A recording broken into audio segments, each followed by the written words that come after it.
Greetings and salutations, everybody. I'm Andrew from Team Respawn. This is the MCC update number 5. This one has a ton of information. If you want to read along, link to it's in the description below. I'm going to get through this as quickly as possible just because it's so massive. But they're talking about all the different phases that they're going to be doing for the Master Chief Collection. So currently they're in phase 1 of the Insider Flight number 3. This is going to be a 2-phase flight. Right now it's open to people who were in Flight 1 and Flight 2. So if you're in those, you get access to this one, which is happening right now, by the way. So if you go to your Insider MCC app thing, there'll be an update for it, and it's essentially the entire Master Chief Collection with the exception of ODST. That's not in this one. Then there's a second phase for this flight, and that's going to be open to all MCC insiders, no matter if you got in the last 2 flights or not. When that's happening, still to be determined. There's going to be a test room after that, and there's going to be a third phase. And that is going to include the retail update for the Master Chief Collection. So this is going to be the point where 343 is like, okay, we've tested this enough, so we're ready to deploy it to people who aren't involved in the MCC Insider. So your regular MCC will be updated to this at that time. And then there's going to be a 4th phase where there's going to be retail updates to the Master Chief Collection that will be ongoing after that. So that's just to kind of give you like a timeline of where they're going. They said by the end of summer, and they've said that before, they're not comfortable putting real dates yet, is what they say in here. But I would assume it would happen within, I don't know, 4 to 6 weeks would be my guess, is when the MCC will be finally be updated. And let me tell you, I played it, and it is phenomenal. This new flight is fantastic. The UI is perfection. Everything just runs, looks, and feels better in the way that it was really supposed to be. So, of course, they say they want feedback when you're done. So if you play it, there's going to be a survey thing for you to fill out. So be sure you do that. The big thing that they're targeting here, or talking about, is intelligent delivery. So this is, and I don't understand the point of this, I'll be honest with you. But if you want, you can change what games are installed in the MCC. So if you're like, you know what, I don't want Halo 1 because it's too old, you can just take it out. So you have the, on this one, you only have the options of Halo 1 through 4. ODST is kind of like X'd out. You can't do anything with it. But you can toggle if you want to take out the campaign for Halo 1 and keep only the multiplayer for Halo 2 or whatever. When you do the multiplayer sides for Halo 2 and Halo 4, so if you do it for Halo 2, you get both the Anniversary and the classic Halo 2 multiplayer. You can't choose between which one, you just get them both.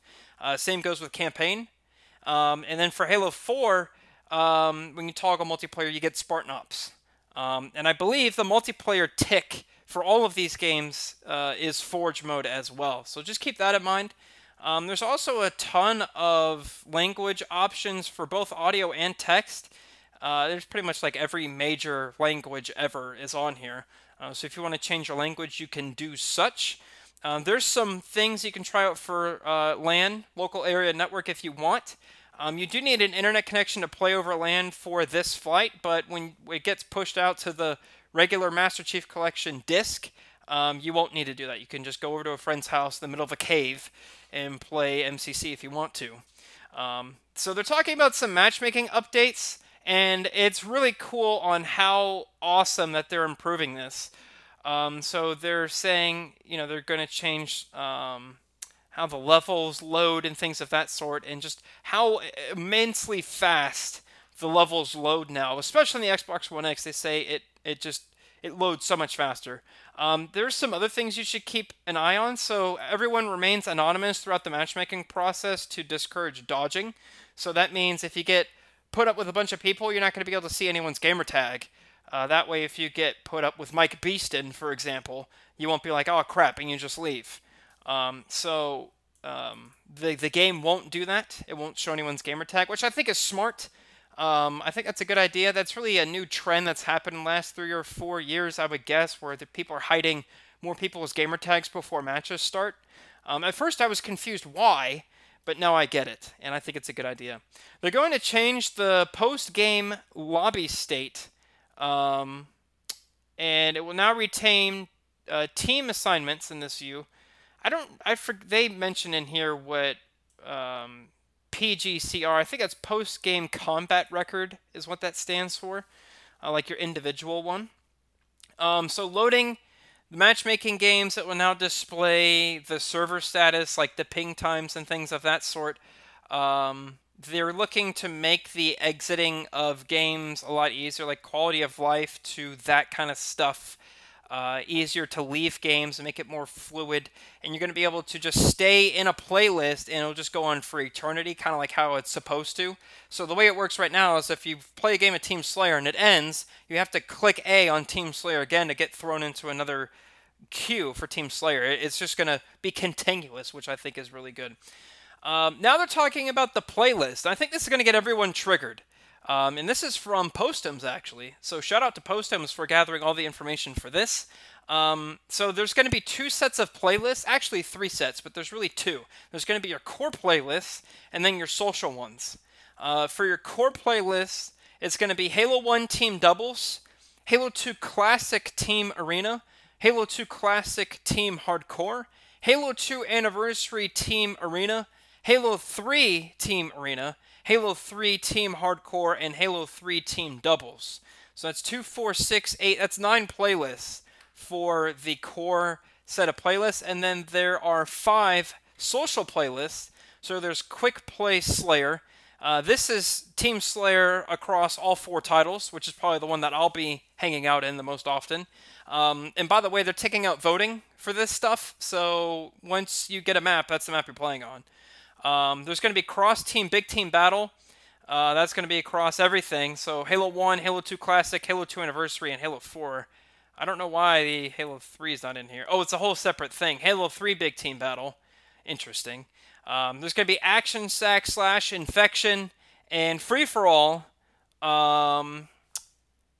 It says both of these playlists will see some rotation. And speaking of rotation, there's some ones that they're looking at in rotating in and out. That's Team SWAT, Team Snipers, Team Doubles, Team Objective, MCC Special Event-Based Playlist. I don't know what that means, but that sounds pretty cool. Community Test Playlist featuring community-created content. That sounds really cool. And more based on community feedback. Let's hope that Griffball makes a return. How cool would that be? So that's the definitive set of playlists that's coming to the Master Chief Collection when the retail update lands, whenever that's going to be in a few weeks. So that's really awesome. Now it's getting to the nerdy stuff with that they call the scoop. So they're looking into some bugs in the Master Chief Collection. This is like a total nerd stuff, right? So they're saying some things like there's some issues on Orbital with Forge items. There's some issues with the golf club on Sandbox in Halo 3. They're saying that it's really not that simple to just say, let's just fix it, because you could break like 100 other different things. So they're saying they're trying their best. They're saying that the problem is removing the Halo 3 assets as you run into the very high risk of breaking other map variants, because they'll take the same map and move weapons around or move spawn points or whatever, depending on what game type you're playing on, things of that sort. So they're talking about how it's going to be very different because it's a 360 game ported over the Xbox One with all this other crap on top of it. So they're just saying how difficult it's going to be. But nonetheless, they're saying they're going to fix all the damn things.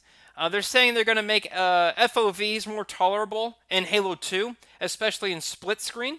And it says player names will now be shown in the depth camera instead of just your service tag, which is very helpful. Thank you for that. And it says Halo 1 also received this touch-up. Let's see. There's a few control schemes that have... It says players should find a few control schemes in Halo 3 and Halo 2 Anniversary behave as expected. I didn't know the control schemes were off, to be honest with you. They're talking about loading. They're just saying how incredible the Xbox One X loads stuff. And they're talking about some other issues with bugs showing up. There's like a YouTube video about the MCC blooper reel, things of that sort. That's kind of it. I blew through this. I mean, there's a ton of details that I kind of brushed over, the nitty-gritty stuff. So if you want to read it, links in the description. Again, this flight is happening right now if you want to watch it or play in it or whatever. I think the NDA stuff has been lifted, so I believe you can stream and record this to your heart's content. And have a blast. Hope you enjoy it. Let me know how it goes. And post your thoughts in the description. Or, okay, in the comments. Love to hear what you have to say. And if you want to chat with us while we play MCC, we're going to be playing it a lot once the update comes out. And we're playing it a lot now anyway. But if you want, join our Discord. It's free. Links in the description. There's a ton of other Halo fans, hundreds of them, that would love to chat with you. And if you want to see us when we stream, follow us on Twitch. Link to that is also in the description. Alright everyone, thanks for watching. I'm Andrew from Team Respawn, and I'll see you next time.